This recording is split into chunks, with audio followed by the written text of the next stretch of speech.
The fog over Blackwater Marsh moved like something alive the night Elias Mercer first saw the graveyard gates rising from the darkness.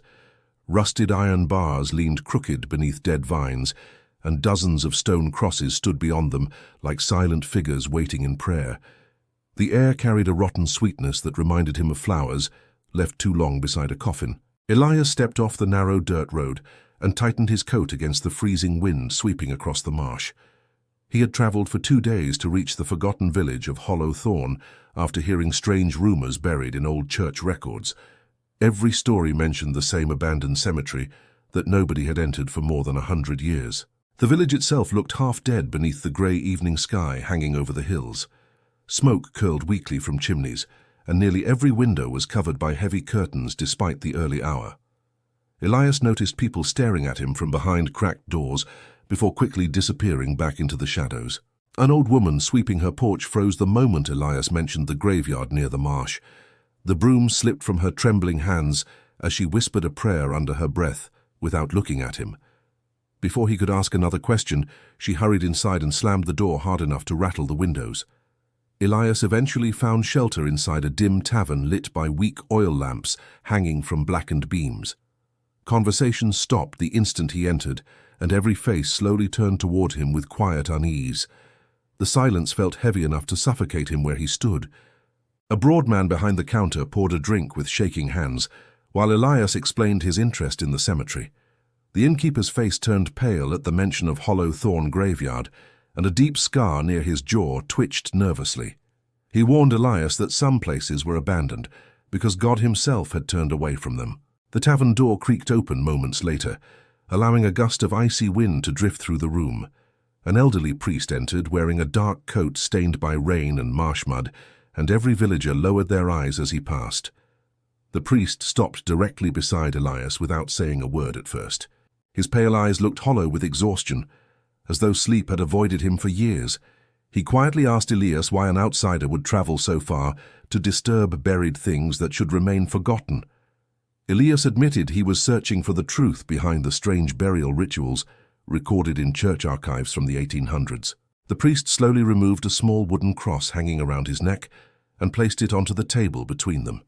He told Elias the graveyard had once been the center of terrible nights filled with screams echoing across the marsh. According to him, the dead had not rested easily beneath Hollow Thorne soil. The tavern grew colder while the priest spoke, and even the lamps seemed to dim around them. He described villagers hearing scratching beneath floorboards long after funerals had ended and graves had been sealed shut.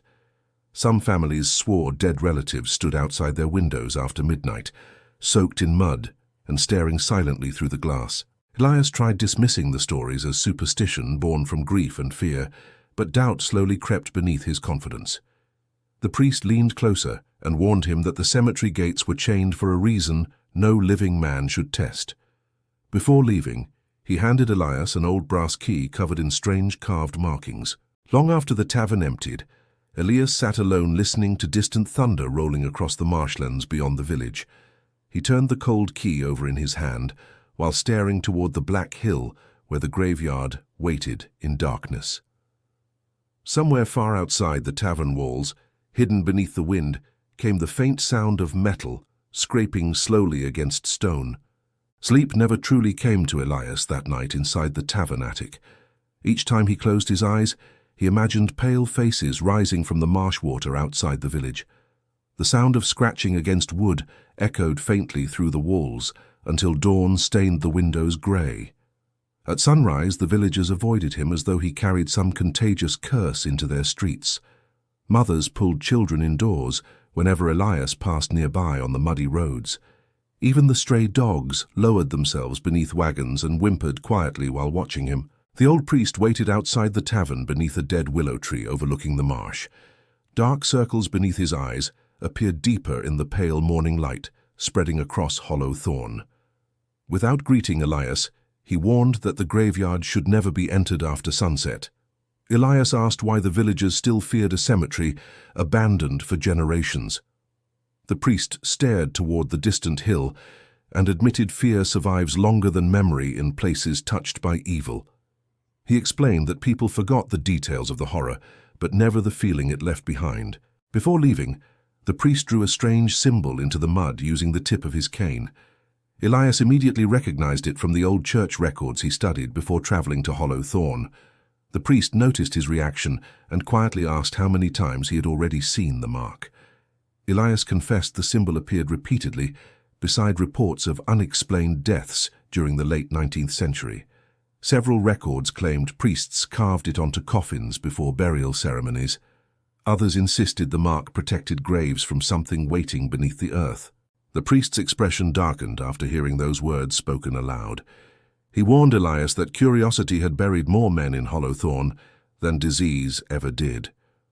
Then he walked away through the drifting marsh fog before Elias could ask another question. By afternoon, Elias finally climbed the narrow trail leading toward the abandoned cemetery hill. The path twisted between dead trees blackened by age and endless storms rolling across the marshlands. Ravens watched silently from broken branches overhead, as though expecting him not to return. Halfway up the hill, Elias discovered dozens of iron charms hanging from the trees beside the trail. Most were rusted crosses wrapped tightly in black thread and coated with dried wax. Some charms carried tiny bones tied carefully into the knots. A sudden wind swept through the trees and caused the hanging charms to clatter together softly. The strange noise resembled distant whispering, rising from all directions at once. Elias quickened his pace after hearing faint laughter drifting somewhere deeper within the woods.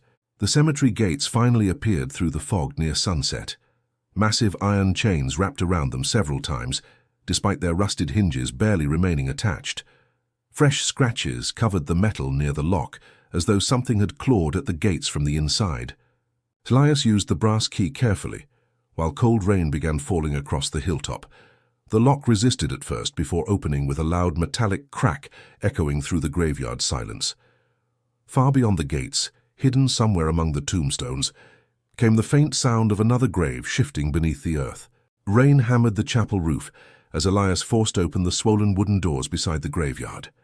The abandoned structure groaned like a wounded animal, while cold wind rushed through shattered stained glass windows.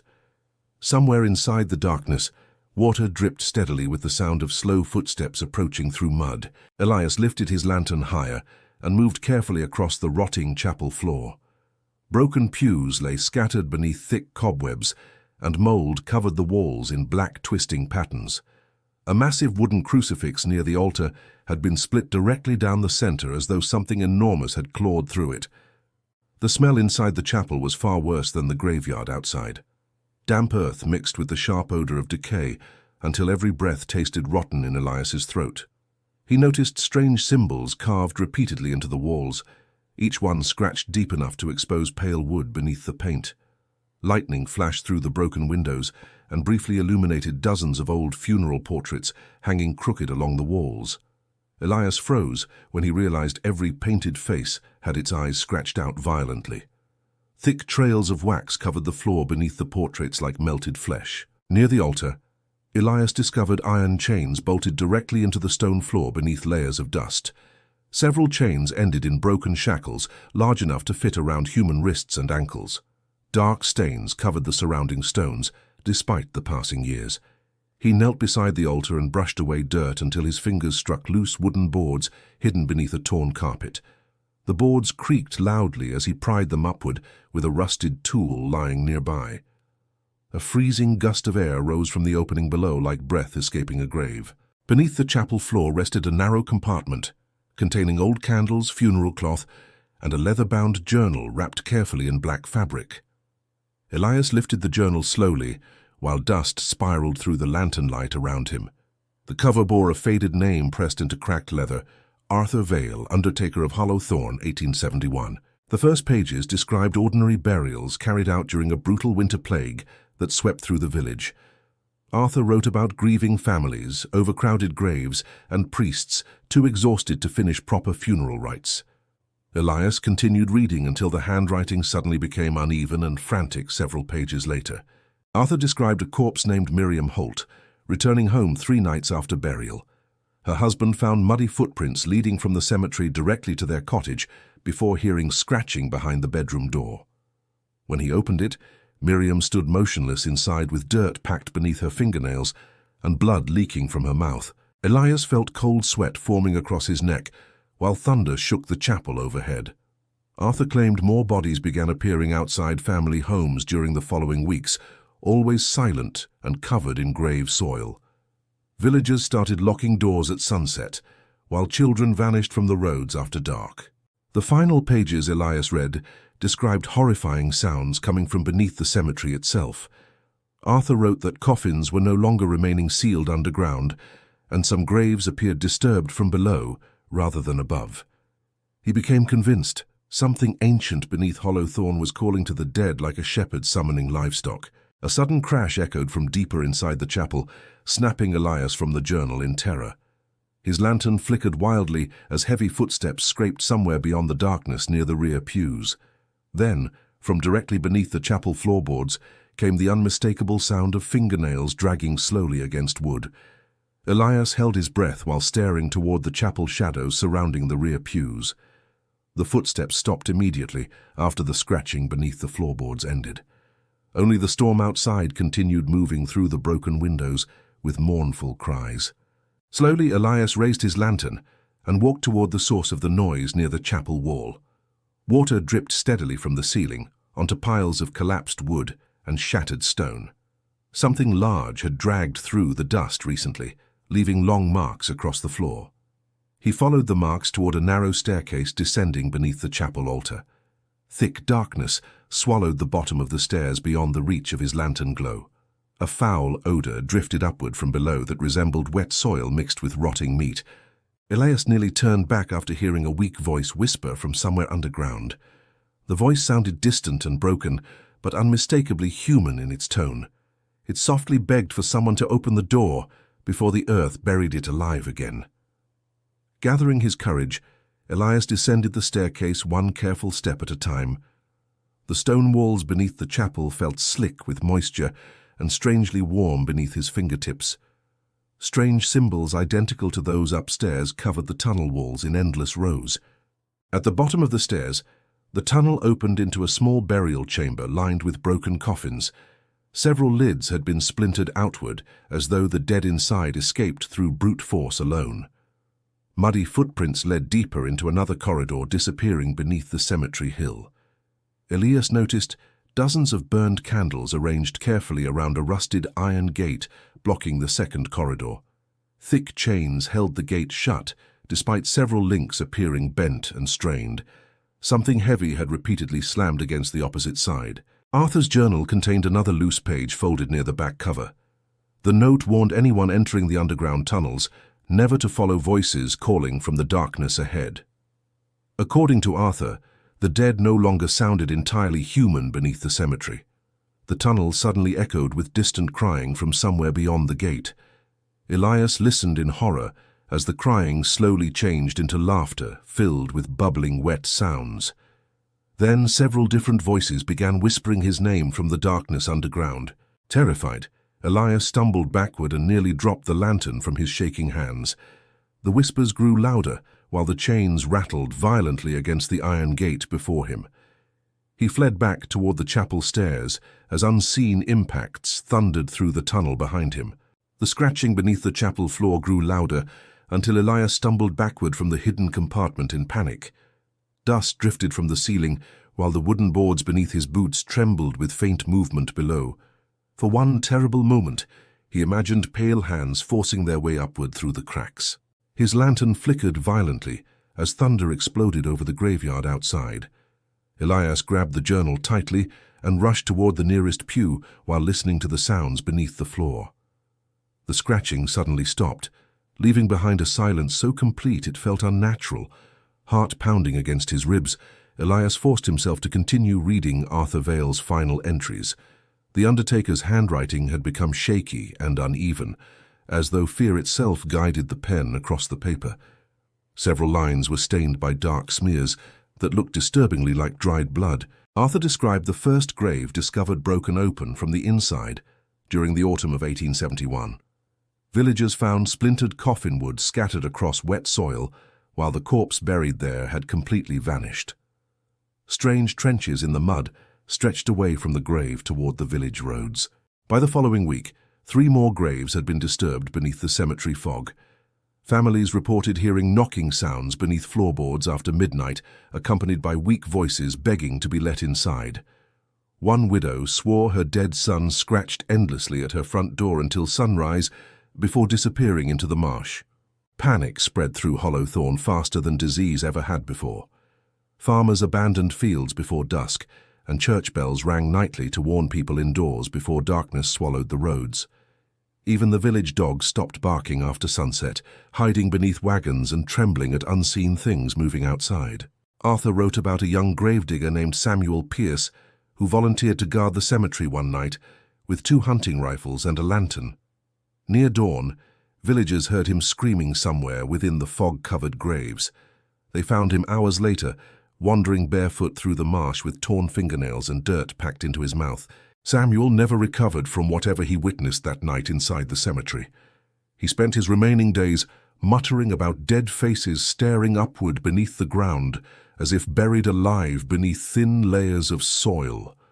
Before dying from fever, he repeatedly warned villagers never to listen if the dead called their names after dark. Elias swallowed hard while reading another account, describing a funeral interrupted by horrifying sounds from underground. During the burial of a young woman named Clara Whitmore, mourners heard violent pounding erupt from nearby graves surrounding the ceremony. Several coffins shifted beneath the earth, while fresh dirt rose and collapsed like breathing lungs. The village priest attempted calming the crowd by claiming grief had poisoned their minds with fear.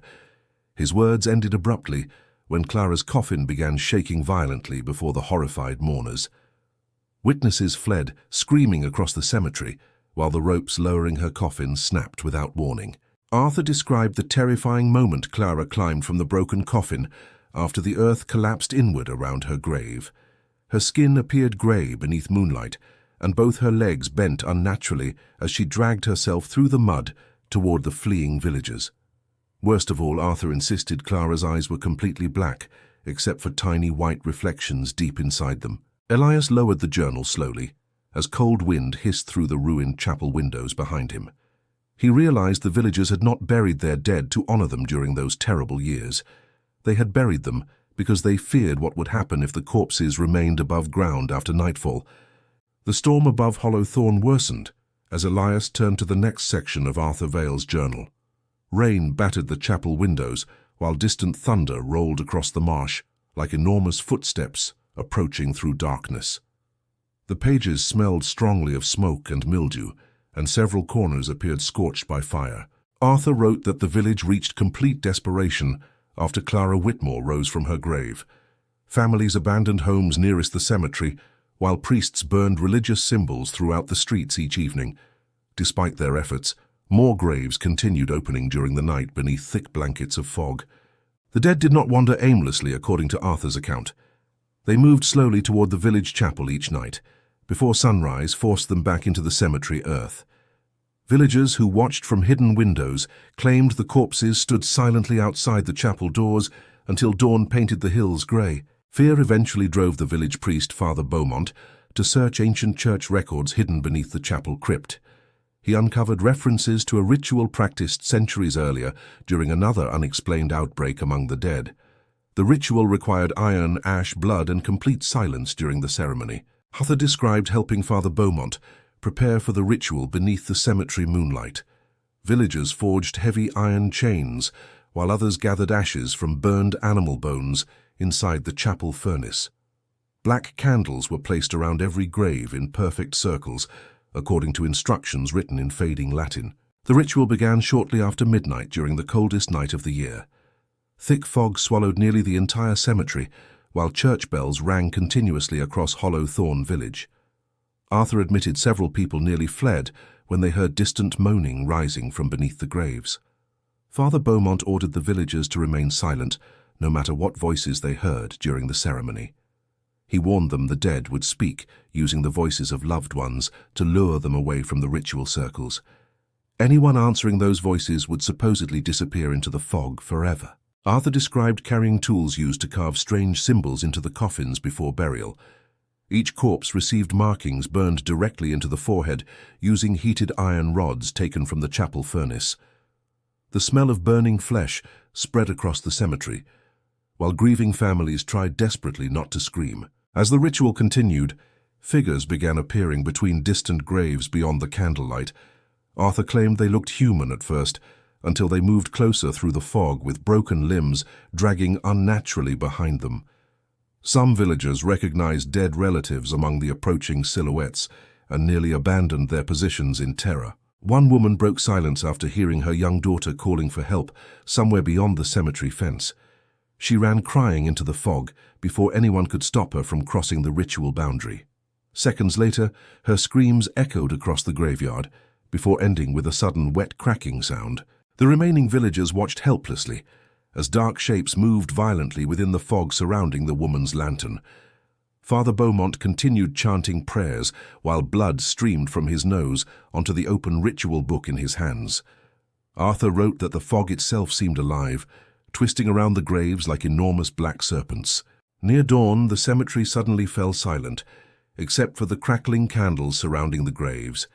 The corpses wandering toward the chapel collapsed motionless into the mud, as though invisible strings had been severed at once. Arthur believed the ritual succeeded, but Father Beaumont privately confessed something far worse had awakened beneath Hollow Thorne during the ceremony. The chapel trembled softly around Elias as he opened the final section of Arthur Vale's journal. Outside, the storm had nearly faded, leaving only distant thunder muttering across the marshlands beyond the graveyard. The silence felt wrong now, heavy and watchful, like something waiting beneath the earth for him to continue reading. Arthur's handwriting had become almost unreadable in the final pages. Entire sentences slanted wildly across the paper as though written by trembling hands in complete darkness. Several pages were stained black near the edges, and Elias realized with unease that they smelled faintly of grave soil. Arthur confessed the ritual did not truly stop the dead from rising. According to Father Beaumont, the corpses were never acting on their own hunger or rage. Something beneath Hollow Thorne had been pulling them upward from the graves like puppets controlled by invisible strings. The priest eventually revealed an ancient secret, hidden within forgotten church records sealed centuries earlier. Long before Hollow Thorne village existed, the marshland had been considered cursed ground avoided by travelers and hunters alike. Local legends described a buried thing sleeping beneath the earth that fed on death, sorrow, and human fear. Arthur described Father Beaumont descending alone into tunnels hidden beneath the chapel crypt several nights after the ritual ended. The priest returned pale and shaking, refusing to explain exactly what he witnessed underground. He only warned that the cemetery had never been built to honor the dead. Instead, Hollow Thorne graveyard had been constructed as a prison. Every burial, every ritual symbol, and every iron chain served as another layer, sealing the ancient entity beneath the marsh soil. The dead were placed above it like locks upon a coffin lid, never meant to open again. As decades passed, the growing number of corpses strengthened the prison surrounding the buried horror. Father Beaumont believed the creature slowly fed upon decaying bodies while remaining trapped beneath consecrated ground. But during the plague of 1871, too many people died too quickly for the rituals to remain effective. Arthur claimed the entity began reaching upward through the minds of freshly buried corpses. The dead returned, because the thing beneath the cemetery needed bodies strong enough to carry it back into the living world. Every opened grave brought the creature closer to freedom. Elias felt nausea twisting inside his stomach while reading the next passage in the journal. Arthur described hearing movement deep beneath the crypt tunnels after following Father Beaumont underground one night. He swore the sounds resembled thousands of wet limbs dragging slowly across stone in total darkness. Further within the tunnels, Arthur claimed enormous carvings covered the walls beneath layers of mud and ancient bloodstains. The symbols matched those found throughout the cemetery and chapel, though far older than the village itself. At the end of the tunnel stood a massive iron door chained shut from the outside. Arthur wrote that something enormous breathed behind the door. The breathing sounded uneven and rotten, accompanied by weak whispers spoken in dozens of different voices at once. Some voices begged for help, while others laughed softly from the darkness beneath the earth. The final journal entry ended abruptly, after Arthur warned that the ritual would not hold forever. He believed the iron seals and burial symbols were weakening with time, as Hollow Thorne slowly forgot the horrors buried beneath its cemetery. Elias slowly lowered the journal when he heard a deep metallic groan echo somewhere below the chapel floor, followed by the distant sound of chains dragging through darkness. The metallic groan beneath the chapel floor echoed through the darkness like the cry of some enormous wounded beast. Elias backed away from the hidden compartment while dust drifted from the ceiling beams overhead. Beneath his boots, the floorboards trembled with slow, heavy impacts rising from deep underground. A sudden church bell rang outside across Hollow Thorne village, despite the abandoned chapel having no working bell tower. The sound rolled through the marsh like a funeral call, awakening something ancient beneath the graves. Elias grabbed the journal and rushed toward the chapel doors with terror tightening his chest. The graveyard beyond the chapel looked completely different beneath the storm-dark sky. Thick fog crawled between crooked tombstones, while dozens of black candles burned across the cemetery without visible flames lighting them. Every iron chain wrapped around the cemetery gates hung loose and broken against the mud. Elias stepped carefully through the graveyard, while cold wind whispered across the marsh around him. The strange symbols carved into gravestones appeared cracked and weathered, some nearly erased entirely by time and rain. Several graves near the center of the cemetery looked freshly disturbed despite no recent burials in Hollow Thorne. The earth near one collapsed grave shifted suddenly beneath the fog. Elias froze as pale fingers slowly emerged from the mud before disappearing again below the surface. Seconds later, another grave farther away bulged upward like something enormous was turning beneath the soil. Panic surged through Elias, while Arthur's final warning echoed inside his mind. The ritual prison protecting Hollow Thorne had weakened after more than a century of neglect and silence. Whatever slept beneath the cemetery was beginning to wake again. A lantern glow appeared through the fog near the chapel fence, revealing the elderly priest from the tavern, standing motionless among the graves. Rainwater dripped from his dark coat, while his exhausted eyes remained fixed upon the disturbed cemetery earth. He admitted he had spent his entire life guarding Hollow Thorne from the truth buried below. The priest revealed the village families secretly maintained fragments of the ritual for generations after 1871. Each year, they renewed the grave markings and iron seals before the knowledge slowly faded with time and death. Now only he remained alive, who understood how to complete the ceremony properly. Before Elias could speak, violent pounding erupted beneath the nearest grave. The stone marker cracked apart, while muddy hands clawed upward from the earth below. A corpse with hollow black eyes slowly dragged itself halfway from the grave, while wet soil poured from its mouth. More graves began shaking across the cemetery one after another beneath the rising fog. Rotten figures emerged slowly from broken coffins, while distant whispers drifted through the marsh in dozens of overlapping voices. Some called Elias by name, even though no living soul there should have known him. The priest handed Elias the old brass key and pointed toward the chapel crypt entrance hidden beneath collapsed stones nearby. He explained the iron door beneath the cemetery had to remain sealed before sunrise, or the entity would finally break free from its underground prison. Then the priest walked alone into the approaching dead, while reciting trembling prayers beneath the storm. Elias stumbled toward the crypt entrance as screams erupted behind him across Hollow Thorne graveyard. The ground shook violently, while chains rattled somewhere far below the cemetery tunnels beneath his feet. As he descended into the darkness, carrying Arthur's journal and the ancient brass key, the whispers below began speaking in perfect unison, welcoming him home. The crypt staircase spiraled deep beneath the cemetery hill, while dirt rained softly from the ceiling above Elias. Every step downward carried him farther from the sounds of the storm raging across Hollow Thorne. The whispers beneath the earth grew louder with each passing moment. His lantern revealed ancient stone walls soaked black with moisture and streaked by strange claw marks. Some scratches appeared fresh, despite the tunnels supposedly remaining sealed for generations. Elias noticed tiny bones pressed into the mortar between the stones, like protective charms. The deeper he descended, the warmer the tunnels became beneath the cemetery. Rotting air pressed heavily against his lungs until breathing itself felt difficult. Somewhere ahead, chains scraped slowly across stone in endless rhythmic movements. Elias eventually reached the massive iron door Arthur described within the journal pages. Thick chains wrapped across its surface, while countless ritual symbols covered every inch of rusted metal. Several chains already hung snapped against the tunnel floor. The whispers beyond the door changed suddenly after Elias approached the seal. Hundreds of overlapping voices began speaking directly to him, using the voices of dead relatives and forgotten friends. One voice even sounded exactly like his late mother, softly begging him to open the door. Trembling violently, Elias forced the brass key into an iron mechanism beside the seal. Ancient gears groaned deep within the wall, while several remaining chains tightened across the massive door. The entire tunnel shook as something colossal slammed against the opposite side. A deafening scream erupted through the cracks surrounding the iron seal. The sound carried rage, grief, and hunger, unlike anything Elias had ever imagined possible. Blood streamed suddenly from his nose, while the lantern flame flickered nearly black.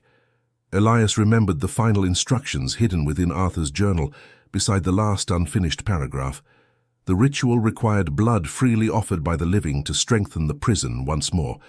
Without hesitation, Elias pressed his bleeding hand against the central symbol carved into the iron door. The symbol immediately glowed deep red beneath his palm, while the tunnel filled with violent whispers. Chains snapped upward around the door like living serpents tightening around prey. Something massive behind the seal roared loud enough to shake dust from the tunnel ceiling. For several terrifying seconds, the iron door slowly began pushing outward, despite the tightening chains restraining it. A narrow crack opened across the center, revealing complete darkness beyond the threshold. Elias briefly saw enormous pale shapes moving inside that impossible void. Then the ritual symbols across the tunnel walls ignited with faint crimson light. The whispers transformed into agonized screams, while the door slammed violently shut once more beneath the renewed chains. A final, thunderous impact echoed from behind the seal, before absolute silence swallowed the tunnels. Elias collapsed against the cold stone floor, while darkness slowly overtook his vision. Far above the tunnels, the cemetery finally grew still beneath the fading storm clouds surrounding Hollow Thorne. Yet before unconsciousness claimed him completely, Elias heard one final whisper drift softly through the silence below, promising the dead would rise again someday.